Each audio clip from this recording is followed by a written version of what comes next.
এসএসসিতে অনিয়ম করলে সরকারি শিক্ষকরা চাকরিচ্যুত, বেসরকারি স্কুলের এমপিও বাতিল, শিক্ষামন্ত্রীর হুঁশিয়ারি।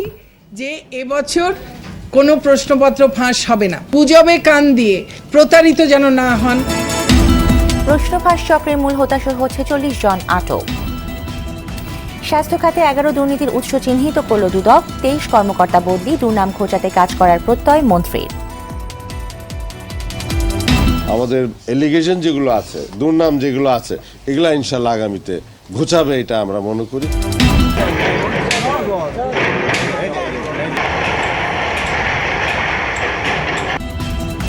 কামরাঙ্গীরচরে আজও প্রায় 150 অবৈধ স্থাপনা উচ্ছেদ, নদী রক্ষায় পুনর্দখলের কানামাছি খেলা বন্ধের নির্দেশ হাইকোর্টের। এবং শপথ নিচ্ছেন না গণফোরামের 2 প্রার্থী, প্রধানমন্ত্রীর চা চক্রেও যাবেন না ঐক্যফ্রন্ট নেতারা, বিএনপিকে ফের সংসদে আসার আহ্বান কাদেরের।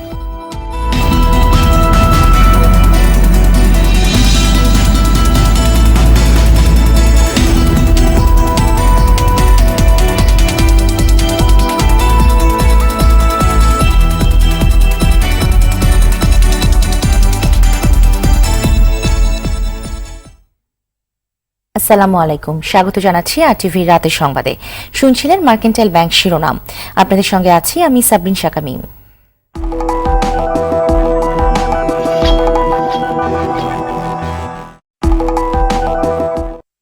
এবারে বিস্তারিত। এসএসসি ও সমমানের পরীক্ষায় এবার প্রশ্নপত্র ফাঁস হবে না, এ নিয়ে গুজবে কান না দেওয়ার আহ্বান জানান শিক্ষামন্ত্রী ডাক্তার দীপুমণি। তিনি বলেন, অনিয়মে জড়িত থাকলে সরকারি শিক্ষকদের চাকরি থেকে অব্যাহতি আর বেসরকারি শিক্ষকদের এমপিও বাতিল করা হবে। এদিকে প্রশ্ন ফাঁস চক্রের মূল হোতা সহ 46 জনকে আটক করেছে পুলিশের অপরাধ তদন্ত বিভাগ সিআইডি। রিপোর্ট করছেন জাহিদ রহমান। 2 ফেব্রুয়ারি শুরু হচ্ছে এসএসসি ও সমমানের পরীক্ষা। গত কয়েক বছরের অভিজ্ঞতায় প্রশ্নপত্র ফাঁসের আশঙ্কায় উদ্বিগ্ন অভিভাবক শিক্ষার্থীরা। তবে এসএসসি পরীক্ষার প্রস্তুতি নিয়ে সংবাদ সম্মেলনে এমন আশঙ্কা উড়িয়ে দিলেন শিক্ষামন্ত্রী। বললেন, অনিয়মে জড়িত থাকার প্রমাণ পেলে সরকারি বা বেসরকারি শিক্ষা প্রতিষ্ঠানের কাউকেই ছাড় দেওয়া হবে না। আমরা আশা করছি যে এবছর কোনো প্রশ্নপত্র ফাঁস হবে না, কিন্তু কেউ প্রশ্নপত্র ফাঁসের গুজব রটাতে পারেন। সেই গুজবে কান দিয়ে প্রতারিত যেন না হন পরীক্ষার্থী বা তাদের অভিভাবকেরা। এ ব্যাপারে আমার সবার কাছে একটা উদাত্ত আহ্বান থাকলো। এদিকে পুলিশের অপরাধ তদন্ত বিভাগ সিআইডির সংবাদ সম্মেলনে জানানো হয়, প্রশ্নপত্র ফাঁস চক্রের প্রধান 2টি দলকে আটক করা হয়েছে। স্কুলে আমরা কর্মচারীদেরও গ্রেপ্তার করেছি, টিচার গ্রেপ্তার করেছি, আমরা ছাত্র গ্রেপ্তার করেছি, আমরা এই চক্রের মূল হোতাদের গ্রেপ্তার করেছি। প্রধান চক্র ভেঙে দেওয়ায় আসন্ন এসএসসি পরীক্ষায় প্রশ্ন ফাঁসের দৃষ্টতা আর কেউ দেখাবে না বলেও মনে করেন এই পুলিশ কর্মকর্তা। কাজে যারা সহায়তা করেছে তারা সবাই থাকবে। জাহিদ রহমান, আরটিভি, ঢাকা। স্বাস্থ্য খাতে 11 দুর্নীতির উৎস চিহ্নিত করেছে দুর্নীতি দমন কমিশন দুদক। একই সঙ্গে এসব প্রতিরোধে স্বাস্থ্য মন্ত্রণালয়কে 25 দফা সুপারিশও করেছে প্রতিষ্ঠানটি। সচিবালয়ে এ সংক্রান্ত প্রতিবেদন স্বাস্থ্যমন্ত্রী জাহিদ মালিকের হাতে তুলে দেন দুদক কমিশনার মোজাম্মেল হক খান। স্বাস্থ্যমন্ত্রী জানান, দুদকের দেওয়া সুপারিশ বাস্তবায়নের পাশাপাশি মন্ত্রণালয়ের দুর্নাম খোঁচাতে কাজ করবেন তিনি। বিস্তারিত জানাচ্ছেন নাজিফ ফরাইজি। সরকারি হাসপাতালগুলোতে রোগীদের ঠিকমতো চিকিৎসা না দেয়া, চিকিৎসকদের হাসপাতালে অনুপস্থিতি সহ দেশের স্বাস্থ্য খাতে নানা অনিয়ম ও দুর্নীতি নিয়ে সাধারণ মানুষের অভিযোগের কমতি নেই। এসব বিষয় নিয়ে দুর্নীতি দমন কমিশন অনুসন্ধান ও পর্যবেক্ষণ শেষে প্রতিবেদন তৈরি করে, যা স্বাস্থ্যমন্ত্রী জাহিদ মালিকের হাতে তুলে দেন দুদক কমিশনার মোজাম্মেল হক খান। প্রতিবেদনে দেশের স্বাস্থ্য খাতের অব্যবস্থাপনা ও দুর্নীতির উৎস চিহ্নিত করে এসব প্রতিরোধে প্রতিষ্ঠানটির পক্ষ থেকে সুপারিশও করা হয়। এখানে 11টি জায়গা নির্ধারণ করা হয়েছে, যেই সব জায়গায় আমরা মনে করেছি দুর্নীতির ক্ষেত্র রয়েছে, আর 25টি পরামর্শ দিয়েছি সেই ক্ষেত্রগুলোকে দুর্নীতির বিপক্ষে আনা, অর্থাৎ সেগুলোকে আবার স্বাভাবিক পর্যায়ে রাখার জন্য একটা চেষ্টা। সেই পরামর্শগুলো যদি মন্ত্রণালয় থেকে গ্রহণ করা হয় তাহলে নিঃসন্দেহে আমি মনে করি যে দুর্নীতি প্রতিরোধমূলক কাজে আমাদের খুব ভালো ফল দেবে। দুদক কমিশনার মোজাম্মেল হক খান জানান, দুর্নীতি দমনে প্রতিষ্ঠানটির নিয়মিত কাজের অংশ হিসেবেই এই প্রতিবেদন তৈরি করা হয়েছে। আমি মনে করি যে আজকের যে প্রতিবেদন স্বাস্থ্য মন্ত্রণালয়ের জন্য সেটির একটি বার্তাসূচক। স্বাস্থ্যমন্ত্রী বলেন, স্বাস্থ্যসেবার মান উন্নত করার পাশাপাশি দুদকের দেয়া সুপারিশগুলো বাস্তবায়নের চেষ্টা করবেন তারা। বাকি বিষয়গুলো আমরা পড়ে যেখানে যেখানে এটা করা যায়, মানে আমরা এখানে ইমপ্লিমেন্ট করতে পারবো, আমরা ইনশাল্লাহ এটা করব। আমাদের এলিগেশন যেগুলো আছে, দুর্নাম যেগুলো আছে, এগুলা ইনশাল্লাহ আগামীতে ঘুচাবে, এটা আমরা মনে করি। আপনাদের নাজিব ফরাইসি, RTV, ঢাকা। এদিকে স্বাস্থ্য অধিদপ্তরের 23 কর্মকর্তাকে বদলি করেছে স্বাস্থ্য মন্ত্রণালয়। বৃহস্পতিবার মন্ত্রণালয়ের স্বাস্থ্য সেবা বিভাগের যুগ্ম সচিব AKM ফজলুল হক খান স্বাক্ষরিত এক চিঠিতে বদলির প্রজ্ঞাপন জারি করা হয়। স্বাস্থ্য অধিদপ্তরে দুর্নীতির বলয় ভাঙতে সংস্থাটির 23 কর্মকর্তার বিরুদ্ধে ব্যবস্থা নিতে চিঠি দিয়েছিল দুর্নীতি দমন কমিশন। দুদকের ওই চিঠির প্রেক্ষিতে 23 কর্মকর্তাকে বদলি করেছে স্বাস্থ্য মন্ত্রণালয়। চিঠিতে বলা হয়, আগামী 7 দিনের মধ্যে তারা বদলিকৃত কর্মস্থলে যোগ না দিলে বর্তমান কর্মস্থল থেকে তাৎক্ষণিক অব্যাহতি পেয়েছেন বলে গণ্য হবে।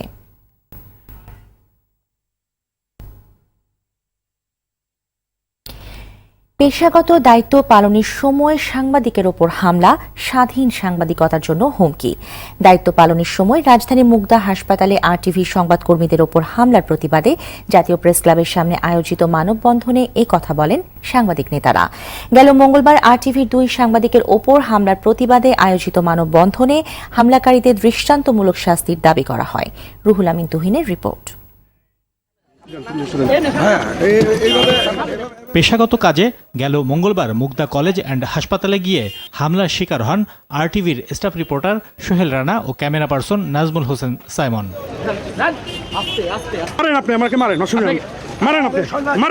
ঘটনার প্রতিবাদ এবং অভিযুক্তদের বিচার করে উপযুক্ত শাস্তি দেওয়ার দাবিতে জাতীয় প্রেস ক্লাবের সামনে মানববন্ধন করেন সংবাদকর্মীরা। তারা 48 ঘন্টার মধ্যে হাসপাতালের পরিচালকের অপসারণ চান। যদি এভাবে হামলায় হতেই থাকে তাহলে মনে হয় না আমরা আর কাজ করতে পারবো, আর এই পেশায় হয়তো আমাদেরকে ছেড়ে দিতে হবে, কারণ এভাবে যদি চলতে থাকে কেউ ভয়ে কেউ নির্ভয়ে এভাবে কাজ করতে চাইবে না। যে ওয়ার্ড বয় আসিফের নেতৃত্বে যে হামলা হয়েছে তাকে সহ পুরো গ্যাং লিডার যারা আছে সবাইকে আগামী 48 ঘন্টার ভিতরে গ্রেফতার করে শাস্তি নিশ্চিত করতে হবে। পেশাগত দায়িত্ব পালনের সময় যে কোনো ধরনের বাধাই স্বাধীন সাংবাদিকতার জন্য হুমকি বলে সাংবাদিক নেতারা মনে করেন। ওই দুর্নীতিপরায়ণ চিকিৎসকদের যারা লালন পালন করে, রোগীদের জিম্মি করে যারা অর্থ আদায় করে অবৈধ অর্থের মালিক হয়েছেন, তাদেরকে সরকার চায় না, তাদেরকে সাংবাদিক সমাজ চায় না, তাদেরকে বাংলাদেশের মানুষ চায় না। অবিলম্বে এই সন্ত্রাসী আসিফকে গ্রেপ্তার করবার জন্য দাবি জানাচ্ছি। আমরা যেটি মনে করি এটি গোটা সাংবাদিক কমিউনিটির উপরে এটি আঘাত করা হয়েছে, এবং এর যদি প্রতিকার না হয়, এর যদি বিহিত করা না হয়, তাহলে পরে আমরা মনে করি যে সাংবাদিক সমাজকে বৃহত্তর আন্দোলনে যাওয়া উচিত। আমরা চেষ্টা করব স্বাস্থ্য মন্ত্রণালয় সহ সংশ্লিষ্টদের সঙ্গে আমরা বসে এই বিষয়টি তাদেরকে অবহিত করতে। এরপরে যদি আমরা তাৎক্ষণিক কোনো ফলাফল না পাই, নিশ্চয়ই আমরা কর্মসূচি পথে যাব, এবং সেই কর্মসূচি হবে অনেক বড় কর্মসূচি। স্বাস্থ্য মন্ত্রণালয়ের তদন্ত কমিটি নির্ধারিত সময়ের মধ্যে কাজ শেষ করে রিপোর্ট জমা দেবে এবং সে অনুযায়ী ব্যবস্থা নেওয়া হবে বলে আশা করেন প্রতিবাদী সাংবাদিকরা। রুহুল আমিন তুহিন, RTV, ঢাকা। রাজধানীর কামরাঙ্গীচরে উচ্ছেদ অভিযানের তৃতীয় দিনে 131টি অবৈধ স্থাপনা উচ্ছেদ করেছে BIWTA। বৃহস্পতিবার সারাদিন এ অভিযান চালায় তারা। উচ্ছেদকৃত এলাকায় শিগগিরই রাস্তা, ওয়াকওয়ে, বাগান বা বিনোদন কেন্দ্র গড়ে তোলার দাবি জানিয়েছেন স্থানীয়রা। বিস্তারিত শাহাবুদ্দিন শিহাবের রিপোর্টে। ঢাকার কামরাঙ্গীচরের খোলামুড়া গুদারাঘাট ও তার আশপাশের এলাকায় বৃহস্পতিবার সকাল থেকে উচ্ছেদ অভিযান শুরু করে নৌপরিবহন মন্ত্রণালয়ের অধীন BIWTA। দ্বিতল ভবন, কারখানা, সমিল, বাসাবাড়ি, গুদাম, অবৈধ কোনো স্থাপনাই রক্ষা পাচ্ছে না। অন্যান্য যে কোনো বারের অভিযানের চেয়ে এই অভিযানে ব্যতিক্রম স্পষ্ট। এ ভাঙন গড়ার জন্য ভাঙন, এ ভাঙন দুর্নীতিকে রুখে দাঁড়ানোর ভাঙন। তাই উচ্ছেদের সন্তুষ্টি জানিয়ে সরকারি জমি স্থায়ীভাবে দখলমুক্ত রাখতে রাস্তা, বিনোদন কেন্দ্র গড়ে তোলার দাবি জানালেন স্থানীয়রা। এখানে মনে করেন এই রোডটা বড় করলে, মনে করেন গাছগাছালি লাগাইলে, মনে করেন বসার জায়গা করলে, বিদেশে বাইরের মানুষ আসবে, এসে এখানে বসবে, বসে এখানে নদীর পাড়ে বিশ্রাম নিবে, কত সুন্দর দেখা যাবে। তবে কয়েকজন কারখানা মালিক জানালেন সময় মতো উচ্ছেদ নোটিশ না পাওয়ায় তারা জিনিসপত্র সরাতে পারেননি। বাড়িওয়ালারা প্রত্যেকের 1 মাস 1.5 মাস পর নোটিশ দেওয়া হয়েছে, কিন্তু কোনো ভাড়াটিয়াকে বলা হয় নাই যে আপনাদেরকে ভাঙা হবে বা কোনো কিছু করা হবে। যেদিন ভাঙবে 29 তারিখের দিন, 30 তারিখের দিন সকালবেলা বাড়িওয়ালা বলতেছে যে তোমরা তাড়াতাড়ি মাল চাপাও, তোমার মাল ভাঙা হবে। যে প্রত্যেকটা ফ্যাক্টরির লোকজন 5 লাখ 10 লাখ টাকা করে মালিক পক্ষদেরকে দিছে, এখন এই টাকাটা কি আমরা ফেরত পাবো? 4 দিন বিরতি দিয়ে আগামী মঙ্গলবার থেকে আবারও উচ্ছেদ অভিযান চলবে বলে জানালেন বিআইডব্লিউটি এর নির্বাহী ম্যাজিস্ট্রেট। আজ এ পর্যন্ত 100-এরও বেশি ভারী এবং হালকা স্থাপনা যেগুলো বুড়িগঙ্গা নদীর ভেতরে ছিল সেগুলো উচ্ছেদ হয়েছে, এখনও সেটা অব্যাহত আছে। আজ 4:30 পর্যন্ত এই অভিযান অব্যাহত থাকবে। আগামী সপ্তাহে আবার মঙ্গলবার থেকে এই নদীর বুকেই অন্যান্য দিকে যেসব অবৈধ স্থাপনা আছে সেগুলো উচ্ছেদের কার্যক্রম চলবে।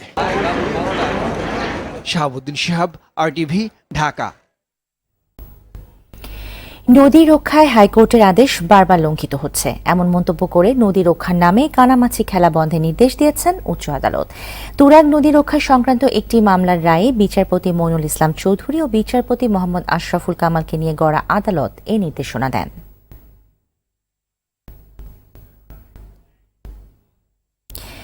শুধু নালিশ না করে রাজনৈতিক অস্তিত্ব বজায় রাখতেই বিএনপিকে অবিলম্বে সংসদে যোগ দেওয়ার আহ্বান জানিয়েছেন আওয়ামী লীগ সাধারণ সম্পাদক ওবায়দুল কাদের। দুপুরে ঢাকা দক্ষিণ সিটি কর্পোরেশনে ঢাকা যানবাহন কর্তৃপক্ষের মতবিনিময় সভায় একথা বলেন তিনি। ঐক্যফ্রন্টের মধ্যে ভাঙনের সুর আছে দাবি করে ওবায়দুল কাদের বলেন, বাইরে প্রকাশ না পেলেও ভেতরে টানাপোড়েন চলছে। এ সময় বিএনপির নতুন করে নির্বাচনের দাবি হাস্যকর বলেও মন্তব্য করেন আওয়ামী লীগ সাধারণ সম্পাদক।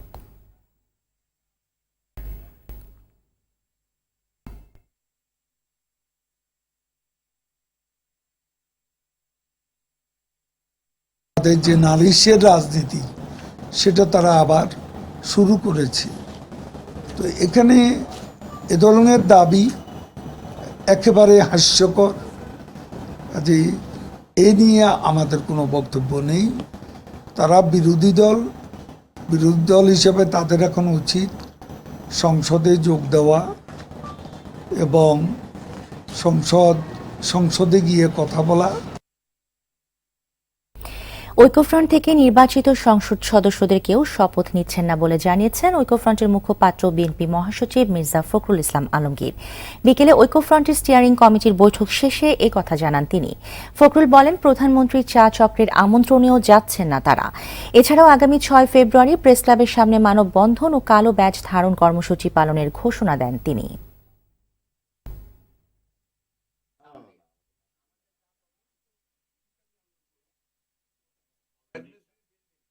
বিকাল 3টা থেকে 4টা পর্যন্ত প্রেস ক্লাবের সামনে ভোট ডাকাতির প্রতিবাদে কালো ব্যাজ ধারণ, এই চা চক্রের যে আয়োজন, এটাকে আমরা মনে করি যে এটা একটা পরিহাস মাত্র, এবং সেই জন্যে এই চা চক্রে যাওয়ার কোনো প্রয়োজন আছে বলে আমরা মনে করি না। সব জাতি ধর্ম বর্ণের মানুষ সমান অধিকার নিয়ে বাঁচবে এমন এক সমাজ ব্যবস্থা গড়ে তুলতে কাজ করছে সরকার। সকালে নিজ কার্যালয়ে সমতলের ক্ষুদ্র নৃগোষ্ঠীর মেধাবী শিক্ষার্থীদের শিক্ষাবৃত্তি প্রদান অনুষ্ঠানে এ কথা জানান প্রধানমন্ত্রী শেখ হাসিনা। এ সময় শিক্ষার্থীদের পাঠ্যজ্ঞানের পাশাপাশি কারিগরি জ্ঞান লাভের ওপর জোর দেন প্রধানমন্ত্রী। মারুফ রেজা রিপোর্ট। প্রান্তিক জনগোষ্ঠীকে বাদ দিয়ে কখনোই সার্বিক উন্নয়ন সম্ভব নয়, তাই দেশের পিছিয়ে পড়া মানুষদের শিক্ষার আওতায় নিয়ে আসতে কাজ করছে সরকার। তারই অংশ হিসেবে প্রতি বছরের মতো এবারও বিভিন্ন জেলার ক্ষুদ্র নৃগোষ্ঠীর মেধাবী শিক্ষার্থীদের হাতে শিক্ষাবৃত্তি তুলে দিলেন প্রধানমন্ত্রী শেখ হাসিনা। এবার 500 শিক্ষার্থীর হাতে 25,000 করে মোট 1,25,00,000 টাকা তুলে দেন প্রধানমন্ত্রী। সাঁওতাল সম্প্রদায় পরে প্রধানমন্ত্রী বলেন, পিছিয়ে পড়া মানুষদের সামাজিক ও অর্থনৈতিক মর্যাদা দিয়ে উন্নয়নের কাতারে নিয়ে যেতে চায় সরকার। শুধু ক্ষুদ্র নৃগোষ্ঠী সারা বাংলাদেশে ছড়িয়েছে তা নয়, এখানে আমাদের বেদের শ্রেণী, হিজড়া, চা শ্রমিক, দলিত শ্রেণী সকলেরই ভাগ্য পরিবর্তনের জন্য আমরা কাজ করে যাচ্ছি, এবং সেই সাথে সাথে তার সংস্কৃতির বিকাশ ঘটানো এবং শিক্ষায় দীক্ষায় আধুনিক প্রযুক্তি ব্যবহারের জন্য আমাদের সকল জনগোষ্ঠী সমান সুযোগ পায়। কেউ যেন অবহেলিত না থাকে, কেউ যেন দূরে পড়ে না থাকে, সেইটাই হচ্ছে আমাদের লক্ষ্য। আধুনিক শিক্ষার পাশাপাশি নিজেদের ঐতিহ্য বজায় রেখে সামনে এগিয়ে যাওয়ার পরামর্শ ছিল সরকার প্রধানের। এটাই চাই যে আমাদের দেশ পরিচালনার ক্ষেত্রে এবং দেশের সার্বিক কাজে তোমরা যারা এখানে ছোট ছেলেমেয়েরা উপস্থিত, যারা বৃত্তি পেয়েছো, প্রত্যেকেই নিজেরা অবশ্যই অবদান রাখবে এবং তোমরা নিজেদেরকে সেভাবে গড়ে তুলবে। পাশাপাশি নিজস্ব কিছু কাজ, নিজস্ব কিছু মানে সক্রিয়তা আছে, সেটাও তোমাদের বজায় রাখতে হবে। যার যার পেশা, সেই পেশাটা ফেলে দিলে চলবে না, সেই পেশাটাকে ধরে রাখতে হবে এবং সেটাকে আধুনিক প্রযুক্তিতে ব্যবহার করেই যেন আমাদের জাতীয় অর্থনীতিতে অবদান রাখে, সেদিকে তোমাদের বিশেষ ভূমিকা রাখতে হবে, সেটাই আমি চাই। স্বাধীনতার চেতনা বাস্তবায়ন ও বঙ্গবন্ধুর সোনার বাংলা করার পথে সবার সহযোগিতা চান প্রধানমন্ত্রী শেখ হাসিনা। শিক্ষায় দীক্ষায় সব দিক থেকে যেন তারা সুন্দর জীবন পায়। মারুফ রেজা, RTV, ঢাকা। আবারও প্রধানমন্ত্রীর উপপ্রেস সচিব হিসেবে দায়িত্ব পেলেন আশরাফুল আলম খোকন। জনপ্রশাসন মন্ত্রণালয়ের এক প্রজ্ঞাপনে এ তথ্য জানানো হয়। এর আগে সরকারের গত 2 মেয়াদে এই দায়িত্ব পালন করেন তিনি। এদিকে প্রধানমন্ত্রীর উপপ্রেস সচিব হিসেবে নিয়োগ পেয়েছেন KM শাখাওয়াত মুন। আজ জনপ্রশাসন মন্ত্রণালয় এ বিষয়ে প্রজ্ঞাপন জারি করেছে। প্রেস ইনস্টিটিউট অব বাংলাদেশ PIBর সিনিয়র প্রশিক্ষক এবং বর্তমানে প্রেষণে বাংলাদেশ টেলিভিশনের প্রোগ্রাম ম্যানেজার পদে কর্মরত শাখাওয়াত মুন এখন থেকে প্রধানমন্ত্রীর উপপ্রেস সচিব হিসেবে দায়িত্ব পালন করবেন। আশরাফুল আলম খোকন ও শাখাওয়াত মুন ঢাকা বিশ্ববিদ্যালয়ের গণযোগাযোগ ও সাংবাদিকতা বিভাগ থেকে স্নাতক ও স্নাতকোত্তর ডিগ্রি লাভ করেন।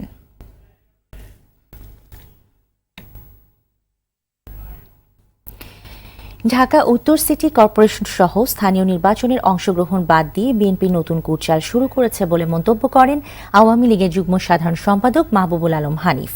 দুপুরে রাজধানীর খামারবাড়ি কৃষিবিদ ইনস্টিটিউট মিলনায়তনে ঢাকা মহানগর উত্তর আওয়ামী লীগ আয়োজিত এক মতবিনিময় সভায় তিনি এ কথা বলেন। এ সময় ঢাকা উত্তর সিটি কর্পোরেশনে আওয়ামী লীগ মনোনীত মেয়র প্রার্থী আতিকুল ইসলামকে জয়ী করতে সবাইকে একসাথে কাজ করার আহ্বান জানান বক্তারা।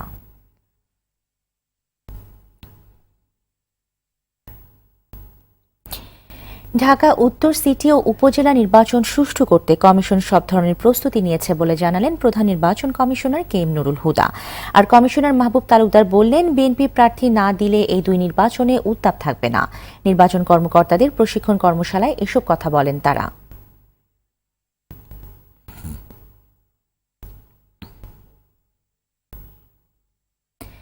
আবারও আসছে ভাষার মাস ফেব্রুয়ারি। কাল শুরু হচ্ছে বইপ্রেমীদের প্রাণের মেলা অমর 21 গ্রন্থমেলা। উদ্বোধন করবেন প্রধানমন্ত্রী শেখ হাসিনা। বাংলা একাডেমি চত্বর ও সোহরাওয়ার্দী উদ্যানের একাংশ ঘিরে মাসব্যাপী চলবে লেখক, পাঠক ও দর্শনার্থীদের আনাগোনা। মেলাকে ঘিরে প্রতিবারের মতো এবারও নিশ্ছিদ্র, সুদৃঢ় ও সমন্বিত নিরাপত্তা বলয় গড়ে তোলার কথা জানিয়েছেন ঢাকা মহানগর পুলিশের কমিশনার। এছাড়া পুরো এলাকায় গোয়েন্দা নজরদারির পাশাপাশি র্যাবের টহল টিম ও স্ট্রাইকিং ফোর্স থাকবে বলে জানিয়েছেন র্যাব কর্মকর্তা।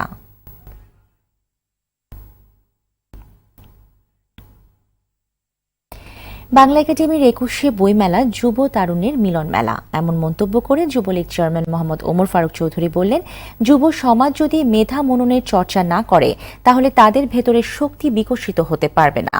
এজন্য মেধা মননের চর্চার প্রয়োজন। বিকেলে রাজধানীর বাংলা একাডেমিতে যুবলীগের গবেষণা প্রকাশনা স্টল যুব জাগরণ পরিদর্শন শেষে তিনি এ মন্তব্য করেন। এ সময় যুবলীগের সাধারণ সম্পাদক হারুনুর রশিদ, শিক্ষা সম্পাদক মিজানুল ইসলাম ও দপ্তর সম্পাদক কাজী আনিসুর রহমান সহ অন্যান্যরা উপস্থিত ছিলেন। মেলার প্রথম দিনেই জনগণের ক্ষমতায়নে চলবে দেশ, রাষ্ট্রনায়ক শেখ হাসিনার নির্দেশ নামক বইয়ের মোড়ক উন্মোচন করা হবে। যুব জাগরণের পক্ষ থেকে এবারের মেলায় 450 বই স্থান পাচ্ছে।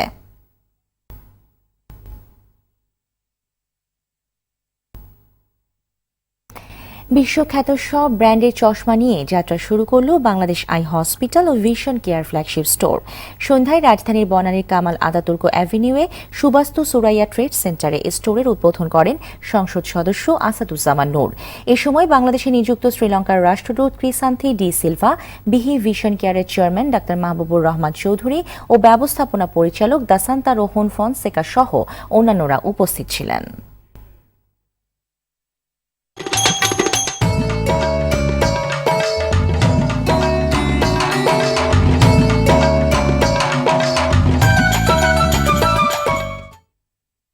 সাংস্কৃতিক সংবাদ। সাভার সেনানিবাসে অনুষ্ঠিত হয়েছে নবম পদাতিক ডিভিশনের নতুন বছর উপলক্ষে বর্ণিল সাংস্কৃতিক সন্ধ্যা। সাভার থেকে অনুষ্ঠানটি সরাসরি সম্প্রচার করে আরটিভি। এতে গান পরিবেশন করেন মমতাজ, চিরকুট সহ দেশের খ্যাতিমান শিল্পীরা।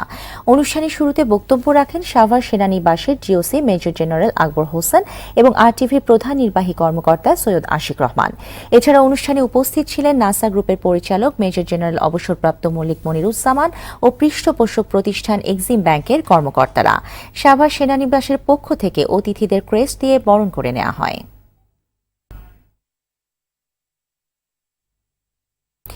শেষ করছি রাতের সংবাদ। শেষ করার আগে মার্কেন্টাইল ব্যাংক শিরোনামগুলো আরও একবার।